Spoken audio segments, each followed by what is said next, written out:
नमस्कार। कैसे हैं सभी मित्रगण? अच्छे होंगे, मुझे पूरा विश्वास है। आज अष्टमी का दिन है। पूरी दिल्ली शहर और पूरा भारत भी मेरे ख्याल से कम उत्तरी भारत तो देवी माता की भक्ति में डूबा हुआ है, आध्यात्म में डूबा हुआ है, भक्ति रस से सराबोर नहा रहा है। और अभी सप्तशती का पाठ करके मैं भी उठी तो मैंने देखा कि पूरी राजनीतिक महकमा जो है वो उबल रहा है। वक्फ बिल इस समय सिरदर्द है सबका। अब तो वो कानून हो गया है, बिल तो वो कल तक था, परसों तक था, परसों रात तक था, कल पारित हो गया राज्यसभा से भी। तो वक्फ को लेकर पूरी सियासी माहौल उबल रहा है, धधक रहा है, ज्वलित प्रज्वलित नहीं है, ज्वालायमान है। मेरा कहना ये है, इसमें अभी एक आंकड़ा है, कहाँ है, अभी यहीं देखा था, ये है। तो उसमें ये लिखा है कि वक्फ के पास रेलवेज और सेना, आर्मी जो हमारी इंडियन है, उससे भी ज़्यादा ज़मीनें वक्फ के पास है। बताइए, हैरान करने वाली बात है। और वो ज़मीन अगर उन्हीं के लोगों को, बंधुओं को, उन्हीं के गरीब लोगों को, उन्हीं के बच्चों को, उन्हीं की बेवाओं को, उन्हीं की अनाथ लोगों को, यतीमों को बांट दिया जा रहा है तो भी उनको प्रॉब्लम है। बताइए, एक अच्छी पहल है, बहुत अच्छी पहल है, बहुत ठीक बात लग रही है।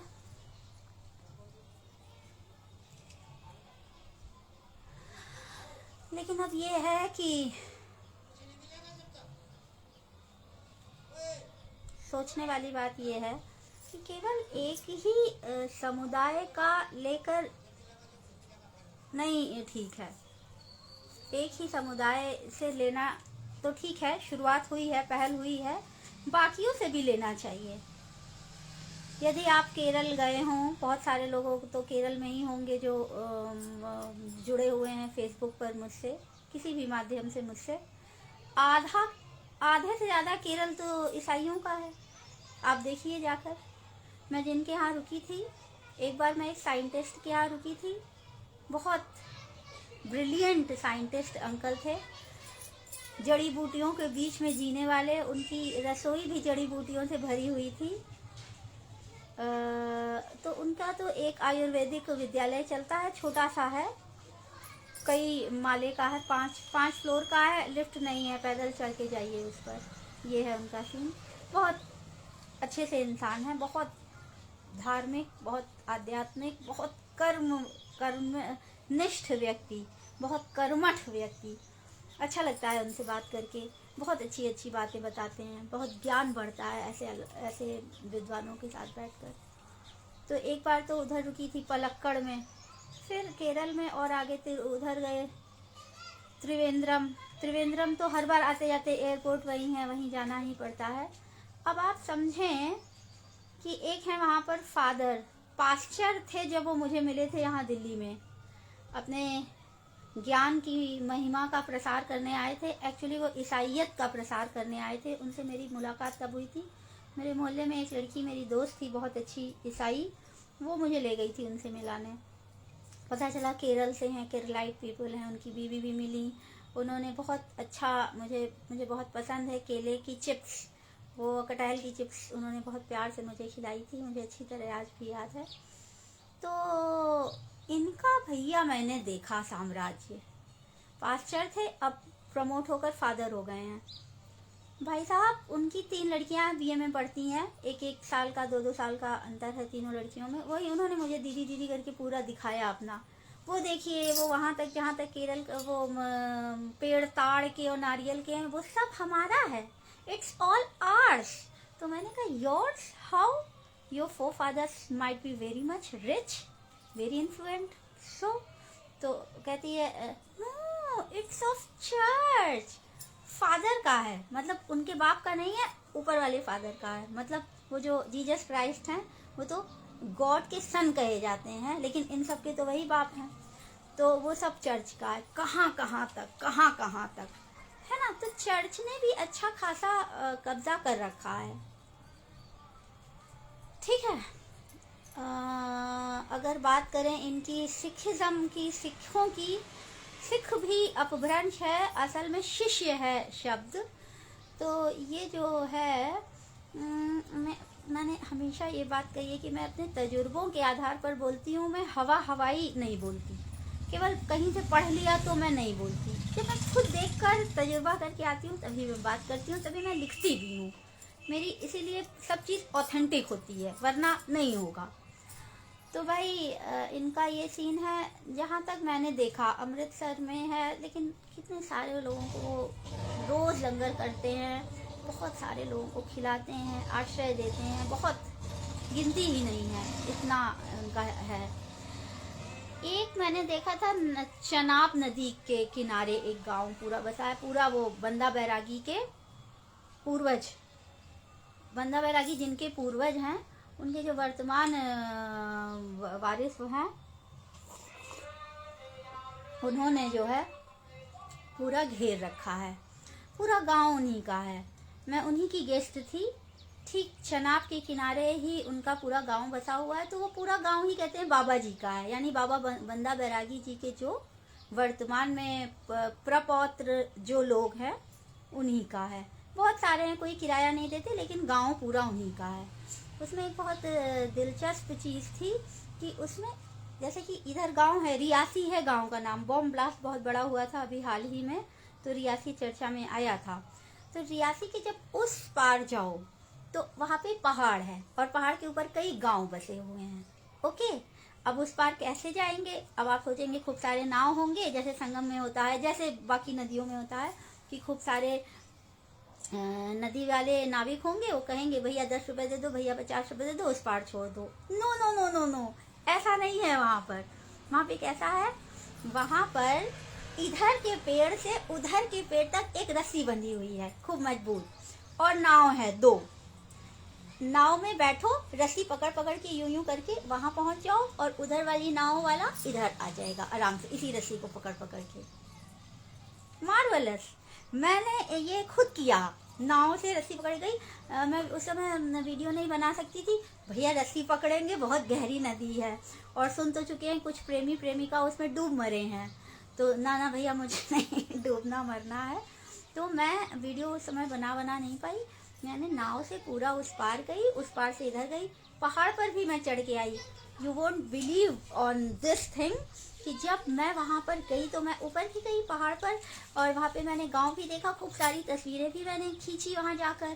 ठीक है, लेकिन बंदा बैरागी वाले लोग कह रहे थे तुम वहाँ कहाँ चली गई थी? तो मैंने कहा हाँ मैं तो गई थी, वहाँ तो गांव बसा हुआ है, खूब सारे लोग हैं, ये देखिए फोटो है। वो लोग वहाँ जन्म से रह रहे हैं, कभी उस गांव नहीं गए। मैं वहाँ 2 दिन के लिए गई थी, वहाँ तक हो आई। ये है। तो इन लोगों ने भी घेर रखा है, पर बहुत अच्छे से भाव हैं, और कब्जा करने वाली नियत से नहीं किया है। सबसे बड़ी चीज तो नियत होती है ना। अब बात करते हैं जबरदस्त सनातनियों की। ओके, अब अगर आप देखिए, फिर मैं कहूंगी जो मैं तजुर्बा करती हूँ मैं वही बोलती हूँ, मैं अपनी मन मर्जी से नहीं बोलती। इन्होंने भी तो कितना कब्जा कर रखा है। नहीं, धर्म के सबसे बड़े बड़े अड्डे कौन से हैं? 4 तीर्थ तो हैं ही, और तीर्थराज अपना प्रयागराज है। कितना कब्जा है जरा देखें जाकर, है हिम्मत। बनारस का उदाहरण देते हैं। बनारस में क्या सीन है? बनारसी ठग कहे जाते हैं, बड़े मशहूर हैं, लेकिन बनारस में बड़े विद्वान, बड़े फक्कड़, बड़े सहज सरल, बड़े आध्यात्मिक लोग हैं जो वहाँ जन्मे हैं। ऐसे तमाम हैं। ठीक है, लेकिन वहाँ बाहर से भी बहुत आए हैं उन आध्यात्मिक सरल सहज लोगों के पर कब्जा करने। बिहार से जैसे बहुत सारे आए हैं जो वहाँ जन्म लेकर उस धरती पर किसी का जन्म होना एक नेचुरल है ना। ये एक प्री प्लान्ड चीज है। इसमें आप नहीं बदल सकते। जीवन मृत्यु है ना, ये आप बदल नहीं सकते। कुछ चीजें तय है। कई बार विवाह भी तय होते हैं। आप कितनी भी कोशिश कर लें, कई बार कोशिश लोग करते हैं कि मेरी वहाँ शादी ना हो, लेकिन हो जाती है। कई बार होता है कि यहाँ हो यहाँ नहीं होती है ना। तो बहुत सारी चीजें डेस्टिनी होती है। तो डेस्टिनी में बहुत लोग बनारस में जन्मे हैं जिनको कुछ महादेव की कृपा जिन पर ऑटोमेटिक है, नेचुरल है, ऑब्वियस है कि भाई यहाँ पैदा हुए हो, महादेव के तुम भगत हो ही। बहुत सारे नास्तिक भी हैं वहाँ पर, लेकिन जो वहाँ कब्जा करने, अय्याशी करने, इस ध्येय से, इस नियति से अगर वहाँ आते हैं, इस नियत को लेके, नॉट नियति इज डेस्टिनी, नियत इज योर इंटेंशन, है ना। तो आपके बहुत सारे लोग ऐसे भी हैं जो वहाँ पर सिर्फ अधिक से अधिक कब्जा करने आए हुए हैं। ऐसे मैं 2-3 लोगों को बड़ी अच्छी तरह जानती हूँ, बहुत अच्छी तरह जानती हूँ। एक तो बिहार से ही हैं, कब्जा करके पूरा बैठे हुए हैं कि मैं तो भैया भूमिहार समाज का उद्धारक हूँ। और भूमिहार करते हुए उनके यहाँ कुम्हार लोग और हर जात के लोग घुसे आ रहे हैं कुम्हार, खुद को भूमिहार कहते हैं कि कोई पता लगाने तो हमारे गांव जवाड़ जा नहीं रहा है। मैं जानती हूँ ऐसे लोगों को, केस कर रखा है ना। किताबों में है, किताबों में खूब सारा लिख रखा है, ठीक है। ऐसे लोग भी हैं। अब एक ऐसे व्यक्ति की बात करते हैं जो स्वघोषित भगवान है, ठीक है। ये जो स्वघोषित भगवान जी हैं, बनारस में आकर जम गए हैं। अपने गुरु को पता नहीं क्या किया है, शतम जीवी होते होते वो बेचारे मर गए, हो नहीं पाए। ऐसा शिष्य, ऐसा चेले की उन्होंने सेवा ग्रहण की कि फिर वो विलुप्त ही हो गए दुनिया से। ऐसी सेवा उनको मिली। ये जो हैं स्वघोषित तथाकथित भगवान, ये उन ढेर सारे सहज भक्ति वाले लोगों को ऐसा जबरदस्त मूर्ख बना रहे हैं। ऐसा मैंने महाकुंभ में भी उनको देखा। वो भाई बिना चांदी के सिंहासन के डुलेंगे नहीं, हिलेंगे नहीं। 2 चावड़ चाहिए उनका, चावड़ धुलाए वाले 2 उनको अतिरिक्त चाहिए, 75 उनको सेवक अलग चाहिए। जब उनके गुरु जी थे तो बड़े से बड़ा आदमी ब्याह करता था तो अपनी बीवी को, अपनी बहू को ला के दंडवत प्रणाम करवाता था, क्या कहते हैं, उपहार लाकर देता था, सेवा में आशीर्वाद ग्रहण करता था। वो फूल माला, नारियल, फल, यही वो दे देते थे प्रसाद में। अच्छा, ये स्वघोषित भगवान जी का क्या हाल है? जो देश का सबसे बड़ा बिजनेसमैन है, वो उसके यहाँ खुद ही नाव की तरह बधावा लेके पहुंच जाते हैं। ये स्वघोषित भगवान है, बताइए। बधावा लेके आपको किसी के यहाँ भी जाने की क्या जरूरत है? बड़ा सा बड़ा आदमी आपके यहाँ खुद आएगा, यदि कि आप भगवान हैं तो खुद बधावा लेके पहुंचे जा रहे हैं। धाम के मंदिर, जो धाम है, 4 सनातनियों के धाम हैं, सबको पता है। बताने की क्या है? बद्रीनाथ जी, ये इधर पुरी, द्वारिकाधीश और इधर रामेश्वरम। ये जो 4 धाम हैं, जिसकी स्थापना कभी महाराज शंकराचार्य जी ने की थी, इसको वो अपनी बपौती समझते हैं। जो चाहे दुपट्टा उठा के भगवान का चढ़ा हुआ, बिजनेसमैन के यहाँ लो लो लो लो, मैं तुम्हारे लिए लाया हूँ। क्या यार तमाशा मचा रखा है। ये स्वघोषित भगवान है। अपना पर्सनल एक मठ बनाए हैं, रखेले उसमें रखे हुए हैं। ब्रह्मचारी जी तथाकथित 5वें 6ठे 7वें माले पे जाओ, वहां स्विमिंग पूल में उनकी रखेलें स्नान कर रही हैं। बताइए, वहां जाना। अच्छा, सनातनियों में कई सनातनियों में नहीं, सब धर्मों में एक है कि कई तो रेस्ट्रिक्टेड एरियाज हैं। क्या कबीरदास में कुछ रेस्ट्रिक्टेड था? सूरदास में कुछ रेस्ट्रिक्टेड था? तुलसीदास में कुछ रेस्ट्रिक्टेड था? पैगंबर मोहम्मद में कुछ रेस्ट्रिक्टेड था? जीसस क्राइस्ट में कुछ रेस्ट्रिक्टेड था? भेड़ चराते थे सामने, चाहे जो जब चला जाए, जो आशीर्वाद है। कोई मोइनुद्दीन चिश्ती विश्ती, कोई इनका कोई रेस्ट्रिक्टेड पार्ट कभी कहीं देखा गया? नहीं देखा गया। इन सब का रेस्ट्रिक्टेड पार्ट है भैया, उधर आप जा नहीं सकते। वो तो भगवान की कृपा है और कुछ मेरी सचरित्रता है कि मैं इन सब लोगों को अंदर अंदर जा कर देख आई हूँ।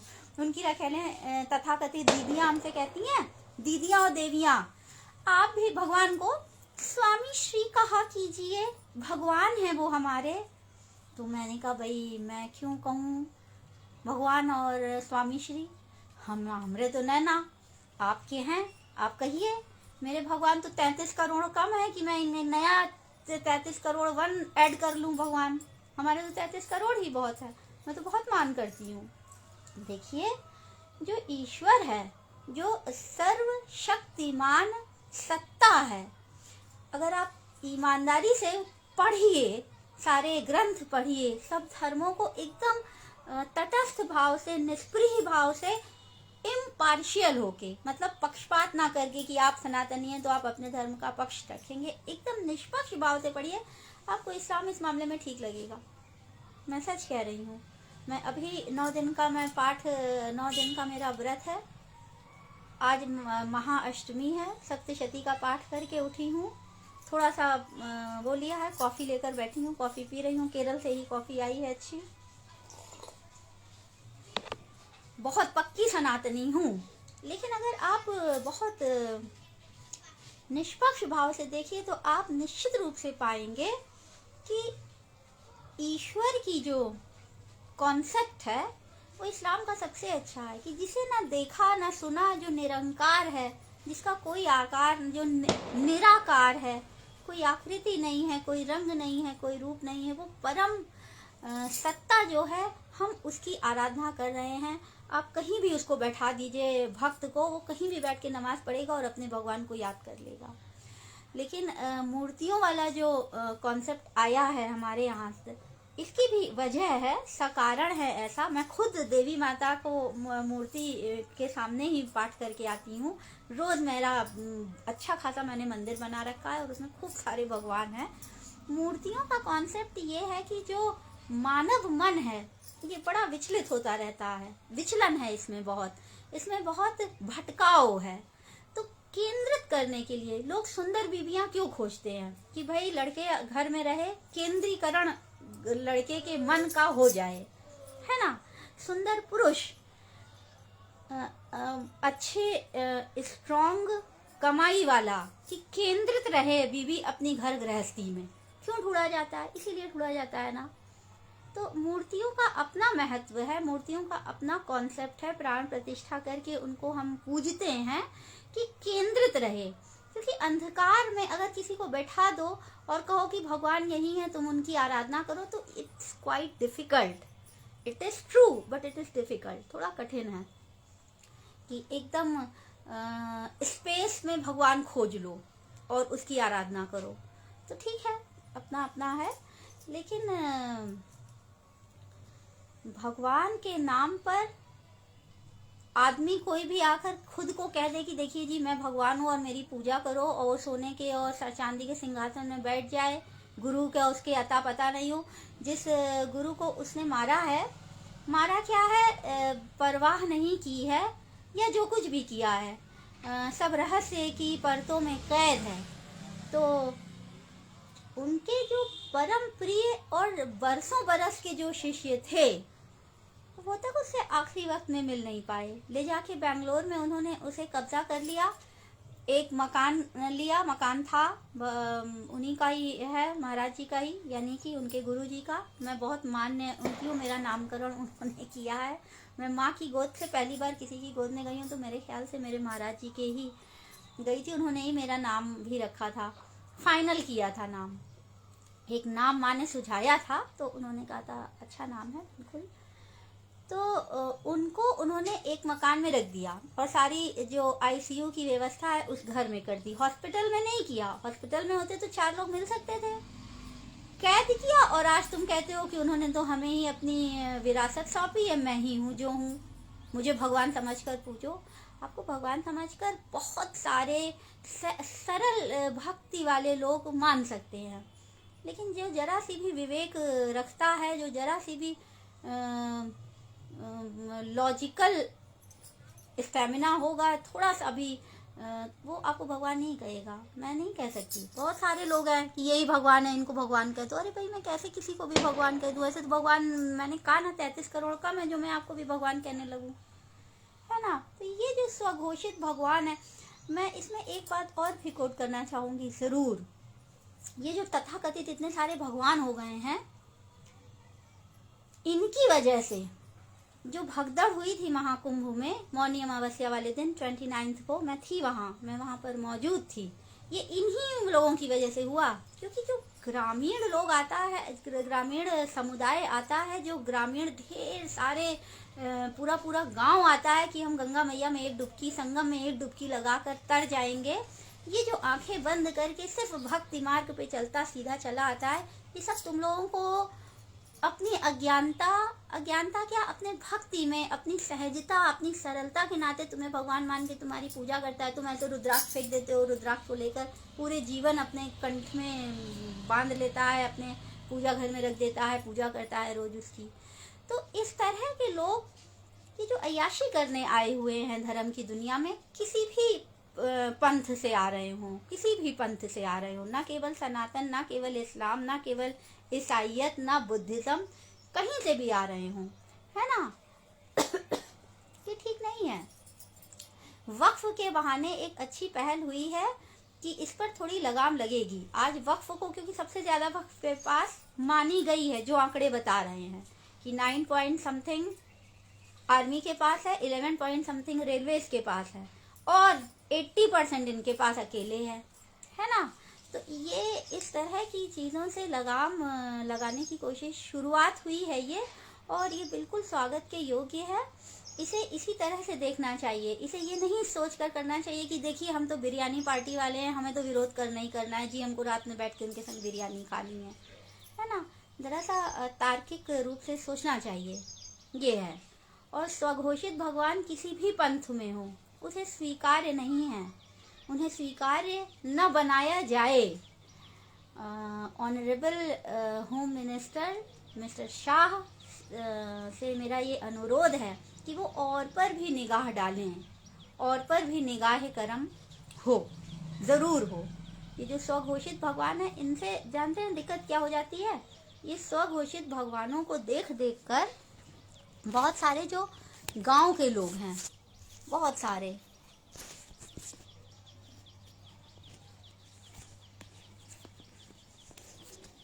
बार बार कॉल आ रही है, जरा इसको बंद कर दूं।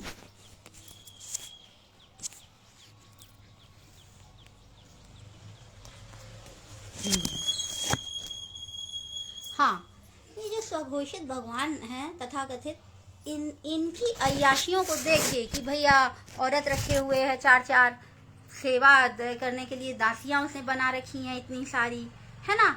तो जो गांव में रहने वाले निकम्मे, बेरोजगार और मक्कार टाइप के लड़के होते हैं, उनको चस्का लग जाता है कि अरे वाह, बिना कुछ किए। मैं ऐसे लोगों को भी जानती हूँ, मैंने अपने उपन्यासों में इन लोगों का जिक्र किया है। जैसे एक कुम्हार लड़के की बात करूँ, कुम्हार की माता जी ने मुझे बताया कि बेटा हम इतने ज़्यादा गरीब थे, इतने ज़्यादा गरीब थे कि हमको शादी करके जब मैं आई हूँ तो जैसे ज़मीन में हो गई हूँ, ना सर पे छत थी, ना खिड़की दरवाज़ा था, ना दीवारें थी, एक झोपड़ी जैसा कुछ था, बिना छत के। बारिश में हम लोग भीगते थे, इतने गरीब परिवार में हम लोग रहते थे। अब इनमें 2 लड़के हुए, बड़े लड़के ने कोटा लिया, उसको कोटा मिला, लेकिन उसने पढ़ाई की और सरकारी नौकरी उसे मिल गई। एक तो उसकी मेहनत थी, ऊपर से उसे कोटे का भी थोड़ा सा सपोर्ट मिल गया, और उसने बहुत मेहनत की और उसे अच्छी नौकरी मिल गई। लेकिन जो दूसरा वाला है वो निकल गया मक्कार, एकदम मक्कार। उसे क्या, उसे चस्का लग गया कि उसने पास में देखा साधु वाधु जो हैं, हाथी पाल रहे हैं, घोड़ा पाल रहे हैं, उनके यहाँ पहुंच गया कि मैं खाना खिला दूं आपको। देखा अरे वाह, इनके यहाँ तो बड़े बढ़िया बढ़िया खाना मिल रहा है, करना कुछ है नहीं, बस गुरुजी करके चरण दबा दो उनका, है ना। और गुरुजी के तो क्या ही ऐश हैं, औरतें 4 हैं, है ना। खाने में जो सबसे अच्छा खाना जो होगा वो उनको सबसे पहले मिलेगा। मीट खाओ, मछली खाओ, दारू पियो, जो चाहे करो। तो इस तरह के जो लड़के हम समाज में, चाहे हम साहित्यकार की दुनिया से हों, चाहे हम धर्म की दुनिया से हों, चाहे हम राजनीति की दुनिया से हों, हम समाज को क्या संदेश दे रहे हैं, हम समाज में क्या फैला रहे हैं, हम समाज तक क्या पहुंचा रहे हैं, ये बहुत महत्वपूर्ण हो जाता है और इसका बहुत असर होता है, बहुत प्रभावी चीज़ होती है ये, है ना। तो इस तरह की जो स्वघोषित भगवान है किसी भी पंथ के हों, वो इस तरह के निकम्मों को, आलसियों को, मक्कार लोगों को और मक्कार बना देते हैं कि करना क्या है, जाके 4 तो झूठी झूठी श्लोक, झूठे झूठे सूरे, झूठी झूठी आयतों का वो करो और जाके पैसे ही पैसे में खेलो। अरे मैं आपको बताऊँ, आपको हंसी आएगी ये बात सुनकर। It is really very ridiculous and it is very big irony too, विडम्बना भी है एक। मुझे कहा कि आप खुद इतनी धार्मिक है, आप अपना पंडाल खुद लगा सकती हैं, बताइए। अरे मैं यहाँ पे स्नान करने आई थी, स्नान करके जाती, कहती अरे आप तो खुद ही मठाधीश्वर लगती हैं, आप तो चाहे अपना पंडाल बनाए 75। और ये हुआ भी को, मैं वहाँ पे खड़ी थी, मेरा कई लोग आके पाँव छू रहे हैं। और वो जो ग्रामीण बिल्कुल पढ़ाई लिखाई से जिनसे मतलब नहीं, सिर्फ आस्था में डूबे हुए हैं। विश्वास और आस्था की डेफिनेशन जब होती थी तो हम लोग लिखते थे आईएएस के पेपर्स में आस्था वो होती है जहाँ तर्क की कोई जगह नहीं होती, और विश्वास वो होता है जहाँ तर्क है उसे डिगाया जाता है। आस्था को आप डिगा ही नहीं सकते। तो ये वो लोग हैं। आपको पता है प्रतापगढ़ से इलाहाबाद की दूरी कम से कम 60 किलोमीटर 65 किलोमीटर है, और दूर एकदम छोर पे चले जाओ 70-80 किलोमीटर है।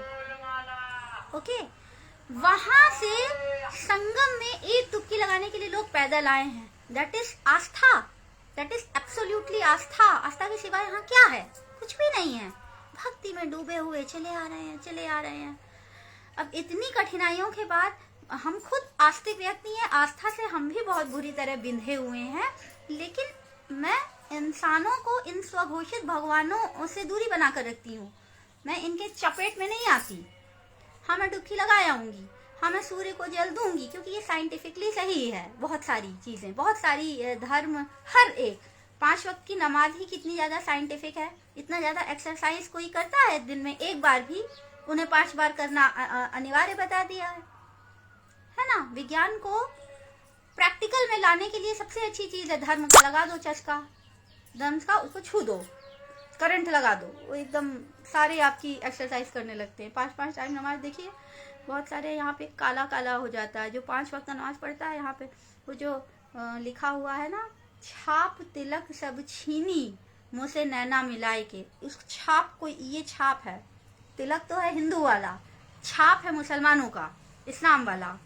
बोलते हैं छाप भी छीन ली, तिलक भी हो ली, ना मुझे हिंदू रहने दिया ना मुझे मुसलमान रहने दिया, अपना बना लिया परवरदिगार के लिए। या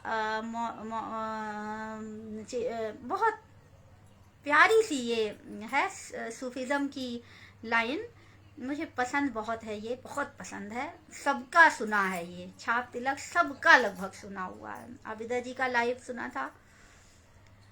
तो ये है, आप जो है स्वघोषित भगवानों से बचकर रहिए। ईश्वर अपने मन में है, वो इन गुरु घंटालों में नहीं है ना।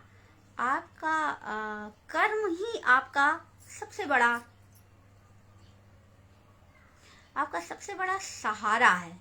क्योंकि जब आदमी दुखी मन से भगवान को पुकारते हुए पहुंचता है ना, तो अगर आप दुखी हैं ना, तो आप अपने अध्ययनशीलता पर फोकस करिए, उस पर किताबों में, अच्छी किताबों में सहारा ढूंढिए।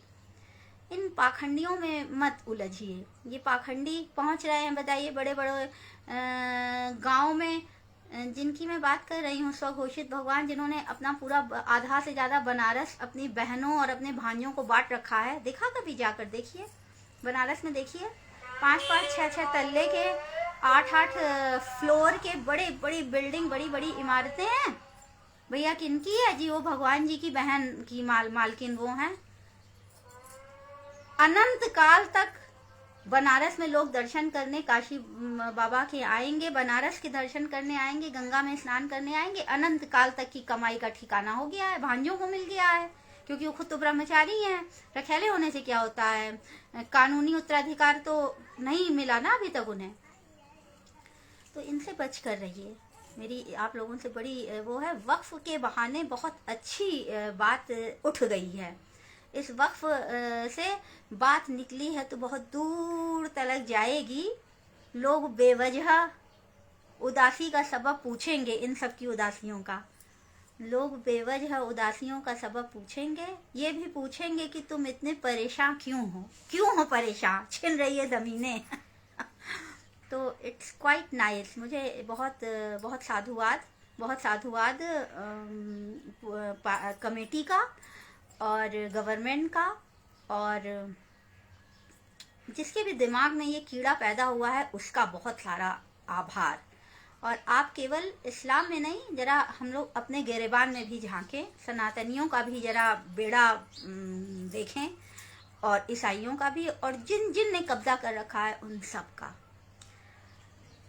जब एक बार चीख कर योगी जी ने कहा था कि यूं ऐसे टेबल पर रखे कि मैं मिट्टी में मिला दूंगा पूरे माफिया को, और उन्होंने कहा 1-1 इंच जमीन में ले लूंगा, गैर वाजिब जो कब्जा करके रखा है।